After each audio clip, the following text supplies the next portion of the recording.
Gary. Brice Williams, open the floor for questions from media. Fred, you had talked about the opportunity that this event could be just for your program and to end this thing on a high note. Now that you guys did it, you won the thing. I guess what's the feeling right now? Well, I think we should have played all our games west of Nebraska. I think we were undefeated, if I'm not mistaken. But yeah, I mean, it was. Listen, we didn't get the goal that we wanted for playing in the NCAA tournament, but we made the most of it and came out here focused and stayed together as a group and played some pretty darn good basketball here this week. And hopefully give us some momentum heading into next season. And I think the experience of playing in a postseason event like this will help everybody that will be back on our roster next year. I'm proud of these two guys that won't be here next year for what they did for our program, first of all, and how they helped themselves by playing in this event.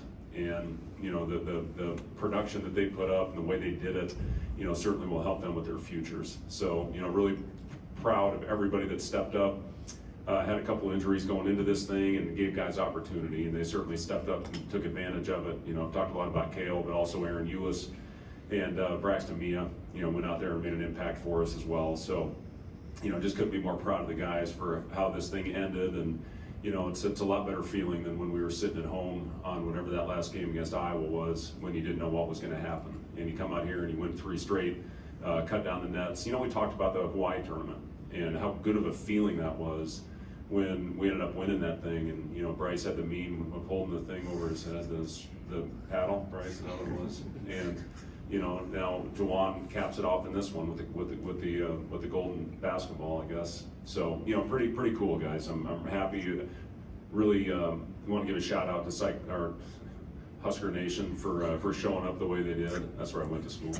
But they they were unbelievable all week. I mean, quadrupled any other fan base. I think had more Huskers here than anybody else combined. So just could not be more proud of how this whole thing turned out. Brice and Juwan, I mean, when you guys had this opportunity, it seemed like there was no hesitation on your end to take this and have this chance. I mean, is this kind of what you had dreamed of when you had this opportunity to end this thing and end your careers on a high note?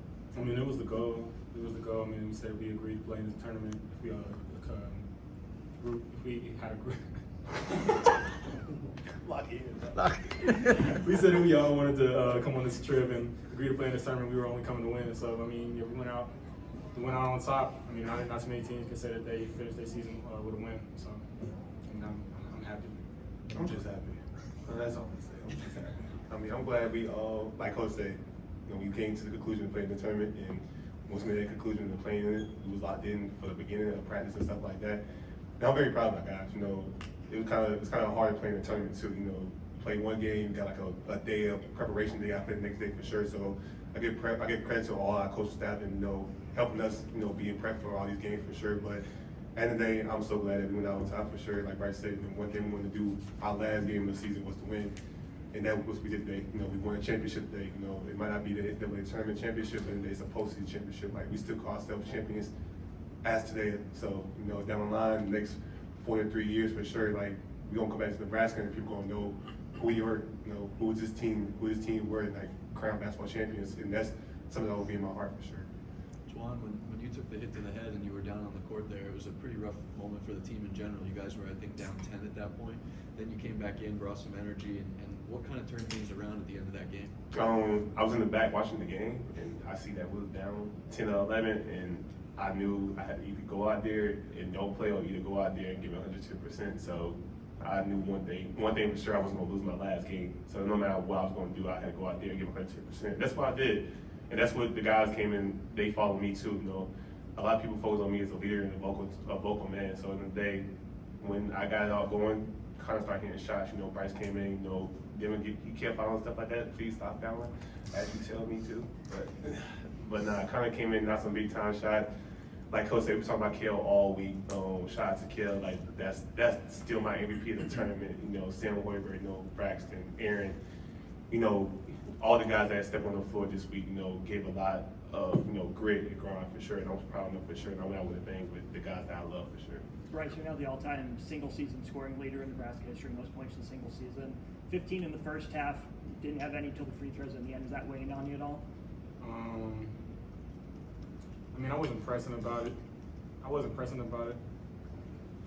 thinking about it. My team. Some of my teammates came to me at the end and were like, "Dude, But I mean, it was a blessing to, be able to achieve that. It's something that I hope lasts for a long time, but it might not, with the way Fred coaches and the way he wants us to get up three. So you never know who's gonna come in and break that record. But yeah, I mean, it's a great achievement. Special. Fred, I don't know what more, I'm not coach anymore now that your career's Fred,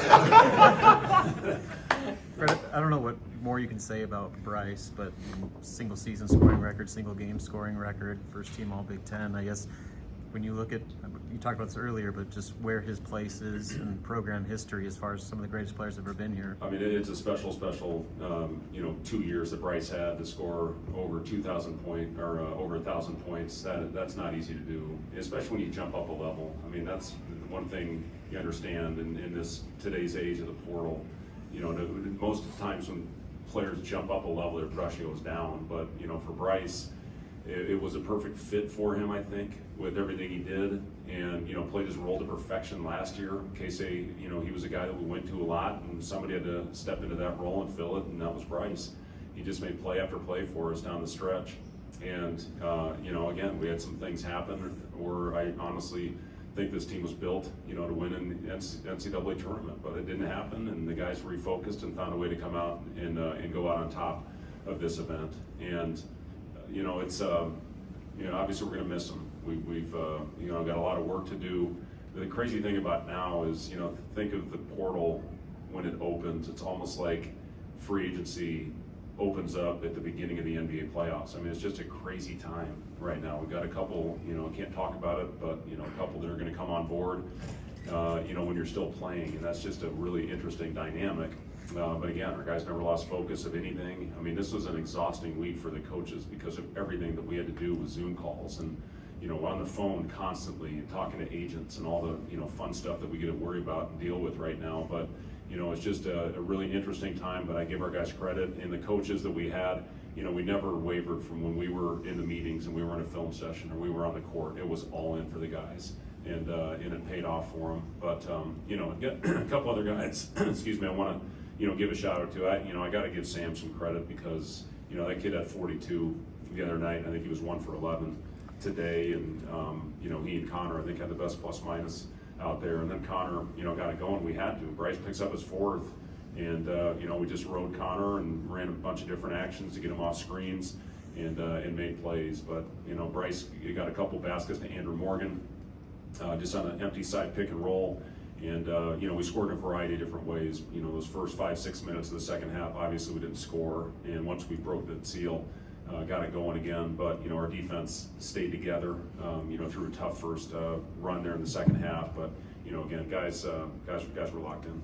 Coach, as you and your staff were watching the clips last night of that 42-point game, did you ever think that you'd be able to hold them to 1? And can you can you elaborate a little bit more on just kind of what the plan was going into today?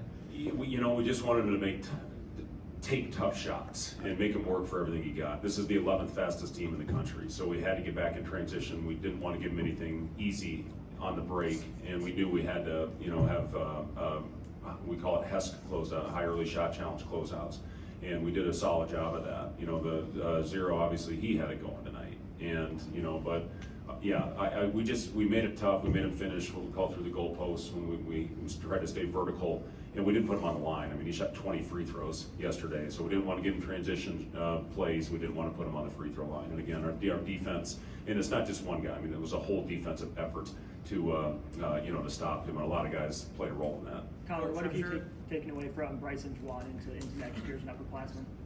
I mean, their leadership this year was really, really good. The way that they, when our year went, up and down, and for them to just stay level-headed, solid-headed, and just be able to come back and work every single day. And for them to say yes to this, when they have futures, playing professional basketball, and to be able to be in with us like that, I mean, that just shows right there who they are. And for them to come out here and compete at a high level that they did, I'm so proud of them. And for Brice, with the records that he set this year, I mean, it's unbelievable. I mean, he's so tough. But, I mean, Juwan, too, just the leadership, the way he plays and playing against him, for a couple of years, before getting here. And, I mean, he's one of the greatest guys that I've played against. And to be able to play with him was so much fun, to be able to learn, just so many different things about basketball. With me being considered a shooter, to be able to learn, you know, just so many different things from them. So it was just a great year to be able to grow, and we'll have that for life. Coach, I'm sure you're going to do a lot more reflecting, but what separates this team from previous teams you've coached as far as not only on the court but off of it? You know what? I'll say this about really the last 3 years. It's been 3 of the most enjoyable years I've had in coaching, and you know, it goes back to when Sam Griesel, Emmanuel Bandamel, Juwan Gary came into our program with a guy like Derek Walker and really kind of flipped the culture of where we wanted to be as a program. And then we get to the tournament the next year. Now this year we wanted to take the next step and win in March. It didn't happen. So, you know, we still made the most of it and found a way, you know, to go out on top. I think there's 3 teams, maybe 4 that end the year on a win with the different postseason tournaments. We're one of them. And that helps. That gives momentum into our off season. That's going to help us into next year, like I talked about earlier. So, you know, just it was one of the more enjoyable groups, even through the lows. I mean, you still come in and you got to coach, and you know, you can't grow unless you go through those tough times. And you know, our guys did that every single day. They never came in, they never complained. This may be the least distractions we've ever had on a team. I can count on one hand when we had a guy late, and it was the same guy pretty much every time. But, not one of these 3. It wasn't one of these 3. But it was, you know, it was just one of those teams where everybody, you know, they were all in it for each other. And, you know, we went through some tough times. We had hard film sessions. We had difficult conversations, but they never pouted, and they just kept growing. And again, that's why we played our best here these last 3 games of the season. And the tough thing about this year, I know we finished 0-5. That's, in our last couple of years, our best basketball has been played at the end of the year. And, you know, we found a way to get back to that. And that's something I'm really proud of. Connor. Many of the players up there, I'm sure that coming into this tournament, you thought of the money and the potential for winning some cash to end your collegiate careers. What does that mean to you, and what do you make of offering cash prizes at the end of these things? To be honest, I don't really think the money was the big thing. I mean, we knew that was the result, but I'm pretty sure all our guys want to keep playing basketball. It's boring to sit in March, watch other teams play, you know, stuff like that. So it was. I mean, the money was, of course, the goal sometimes, but at the end of the day, like, I want to keep playing with my brothers for sure. Like, of course, don't get me wrong, it's money, don't get me wrong, but I just want to keep playing with these guys, and I'm pretty sure some of these guys said the exact same thing. Like, they want to keep playing basketball. That's what we wanted to do. So, you know, we made a decision to come out here. It's more just playing as a group one last time for sure. I think it's kind of bullshit that the coaches don't get it. Hey, Connor, Coach was talking about what you could use this to propel into next season and kind of raise the bar going into, as one of the returners next year. How do you bottle up what you guys did this week, carry that into the off season to take that next step next year? Yeah, I mean, we got a lot of seniors that are going to be gone, you know, for this next year that were a huge part of what we did, you know, on and off the court. And I mean, just to be able to take, you know, winning in the postseason, you know, just how hard it is. I mean, this was a tough week. I mean, we played a lot of really good teams, and but we found a way to come together. And you know, being able to have guys that are coming back, and you know, when we get ranked back too, that'll be huge. And to have such a big piece of this team, and I mean, we just gotta be able to feed off each other better, just to be able to understand and bringing in what we learned this postseason to really be able to take that to the next level next year. Juwan, not to reflect on your past too much, but all the Alabama fans on social media right now are really happy for you. It feels like you made a huge impact on that program as well. How do you feel about that and just making an impact on everywhere you touch? I mean, that's why I started at. I mean, I'm never going just this whole Alabama. You know, I went 3 years there. You know, that kind of molded me to, you know, go to Nebraska. But you know, at the end of the day, I'm always gonna put Cornhusker first, for sure, in my heart. You know, in my career here, I feel I had my best career at Nebraska for sure. But at the end of the day, I went to 2 great schools, you know, Alabama and Nebraska. Now they all gonna have a special place in my heart. So shout out to all them fans and, you know, Tuscaloosa that still, you know, show love to me too. At the end of the day, like, I'm still roll tide, but I'm also, you know, Cornhusker gonna be red. So definitely. Anything else for coaches and players?